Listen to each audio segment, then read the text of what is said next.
ہم نہ جانتے ہوئے بھی اپنے انٹرنل نیریٹو کو سپورٹ کرنے کے لیے ہر اس بات کو فلٹر کر دیتے ہیں جو اس کو تھوڑا بہت بھی کویسچن کر رہی ہوتی ہے. And to rewrite our script, we need to become aware of what we are ignoring. میرے دوست، اگر کنفرمیشن بائس کے اس سائیکل کو بریک نہیں کریں گے تو اپنی کہانی دوبارہ کیسے لکھیں گے؟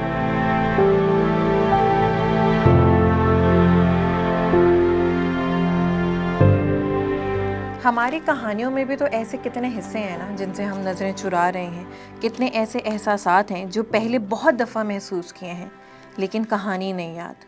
کچھ حصوں کی یادیں ہیں اور کچھ حصے یاد ہی نہیں ہیں، صرف جذبات یاد ہیں. یہ کڑیاں اس وقت تک نہیں ملیں گی جب تک ہم اپنی اسکرپٹ نہ پڑھ لیں، اور اسکرپٹ اس وقت تک نہیں پڑھ سکیں گے جب تک وہ سامنے نہیں ہوگی. کلاڈ اسٹائنر کے مطابق 9 ایسے سوال ہیں جن کے جوابوں سے ہمیں ہماری لائف اسکرپٹ اور کور بیلیفز کا ایک سرا ملتا ہے. ان میں سے کئی سوال بچپن کے اس حصے کے ہوتے ہیں جو ہماری یادداشت میں نہیں ہوتے، لیکن ان کے جوابات ہمارے سب کانشیس مائنڈ میں موجود ہوتے ہیں، کیونکہ ہمیں صرف وہ ٹائم یاد نہیں ہے، وہ زندگی جی تو ہم نے خود ہی ہے نا. یہ سوال اپنے پاس کہیں لکھ لیں اور اپنے آپ سے پوچھیں، بالکل ان بہن کی طرح جنہوں نے اپنے آپ سے یہ سارے سوال کیے اور اپنی لائف اسکرپٹ کا ایک سرا پکڑ لیا جو ان کو بہت تنگ کر رہا تھا.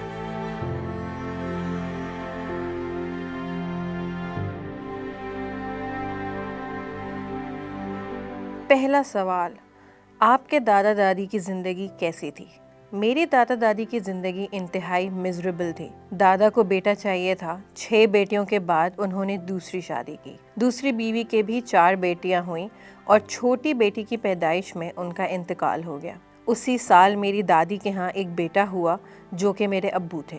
دادا نے ابو کو اپنی بیٹیوں سے زیادہ اچھی زندگی دی، ان کو پڑھایا لکھایا. میری دادی بہت بیمار رہتی تھیں اور پھر ان کا بھی انتقال ہو گیا. ان کے جنازے پر صرف ان کی بیٹیاں ہی رو رہی تھیں.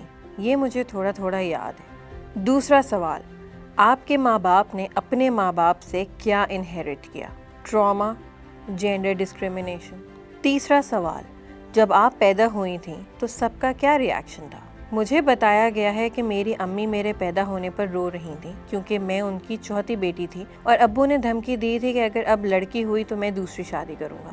میں جب اپنی پیدائش کے بارے میں سوچتی ہوں تو اندر سے شرمندگی اور اپنے پیدا ہونے پر پچھتاوا ہوتا ہے. میں نے تو پیدا ہوتے ہی اپنے پیرنٹس کو ڈس اپوائنٹ کر دیا. اس بات کو سوچ سوچ کر غصہ آتا ہے. I feel unwanted. I feel like a burden. چوتھا سوال، کیا آپ امیجن کر سکتی ہیں کہ سب کیا باتیں کر رہے تھے آپ کی پیدائش پر؟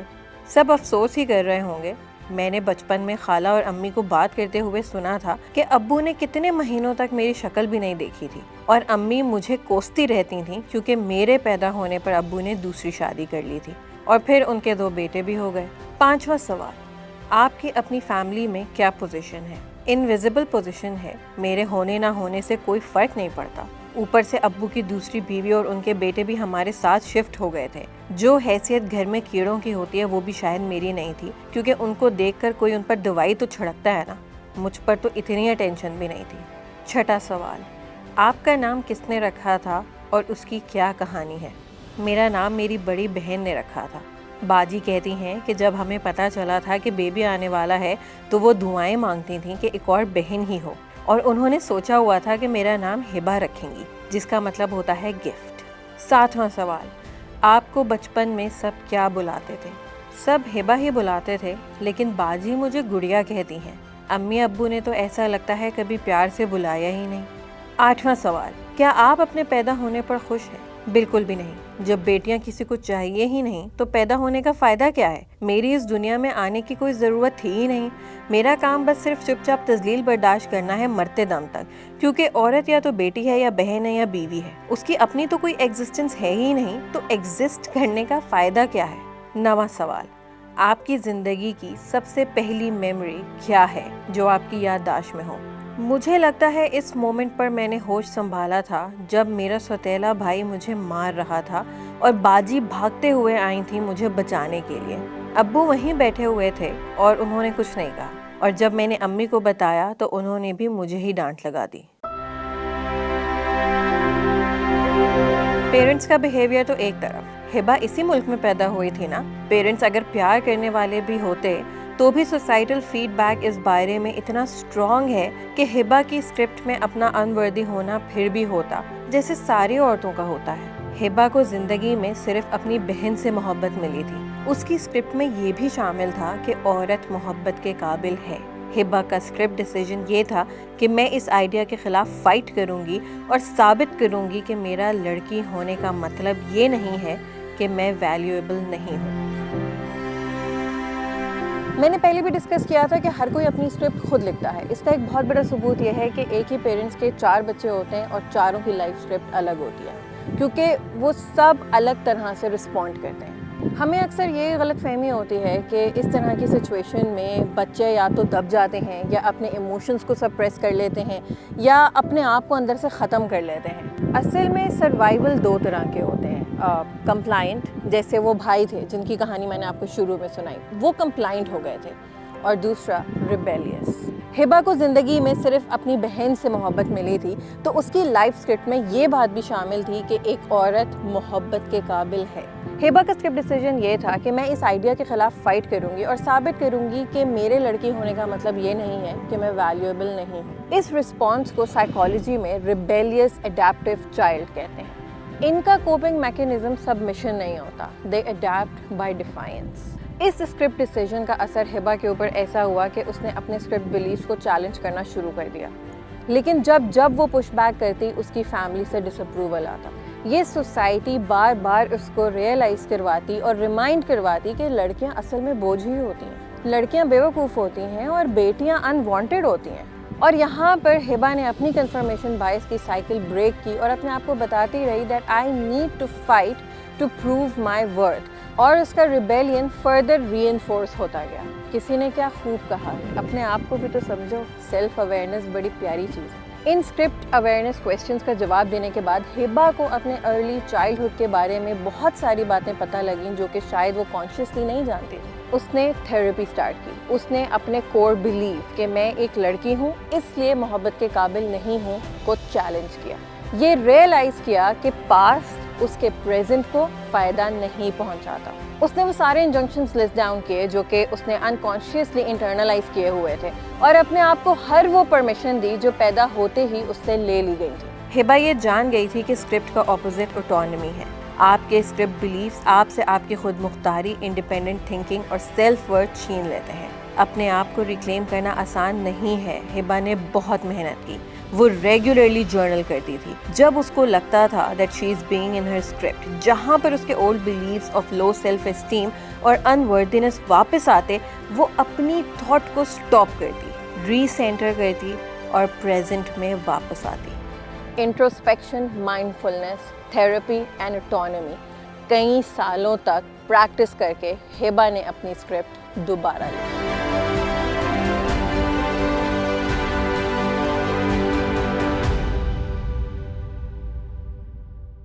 میرا وجود بہت اہم ہے. I am allowed to be exactly who I am. My gender does not diminish my worth. میرا عورت ہونا کافی ہے. I belong in this world. میں محبت کے قابل ہوں. مجھے اپنی دل کی آواز سننے کا پورا حق ہے.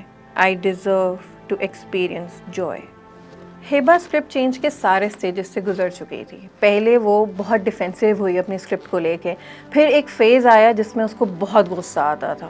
پھر کچھ ٹائم بہت تکلیف میں گزرا. اس نے سب کو بلیم کیا اور اپنے دل میں بہت زیادہ ریزینمنٹ اور تکلیف ہولڈ کرنا شروع کر دی. ایک پینفل فیز ہوتا ہے یہ. پھر اس نے اپنے آپ پر فوکس کیا، اپنے پرابلمز آئیڈینٹیفائی کیے اور سیلف اویئرنیس بلڈ کی.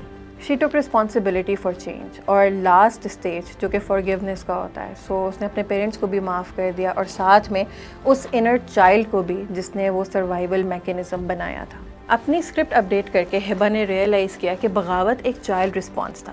جب اس نے اپنی سیلف ورتھ ریکلیم کی تو she started operating from a more settled place. پہلے وہ صرف اپنے آپ کو پروٹیکٹ کر رہی تھی، لیکن اب وہ دوسروں کو بھی ہیلپ کرتی ہے یہ ریئلائز کرنے میں کہ ان کی عزت یا ڈگنیٹی کا تعلق ان کی نسل، ذات، رنگ یا جنس کے ساتھ نہیں ہے. اور یہی غصہ اور ریبیلین اس کے ایکٹیویزم اور ایڈوکیسی کا ایک بہت بڑا ڈرائیونگ فورس بن گیا. اس کے اندر کی چھوٹی سی غصے والی باغی بچی اب اپنی اسکرپٹ کو گلے سے نہیں لگا رہی، کیونکہ ہبا اب اس بچے کو وہ پیار دیتی ہے جو اسے بچپن میں نہیں ملا۔ وہ اپنے لیے اور باقی انسانوں کے لیے آواز اٹھاتی ہے out of love and justice. Hiba کی کہانی سن کے میرے ذہن میں ایک سوال آ رہا ہے، کیا اپنے حق کے لیے لڑنا بغاوت ہوتی ہے؟ کیا اپنے حق کے لیے لڑنا بغاوت ہوتی ہے؟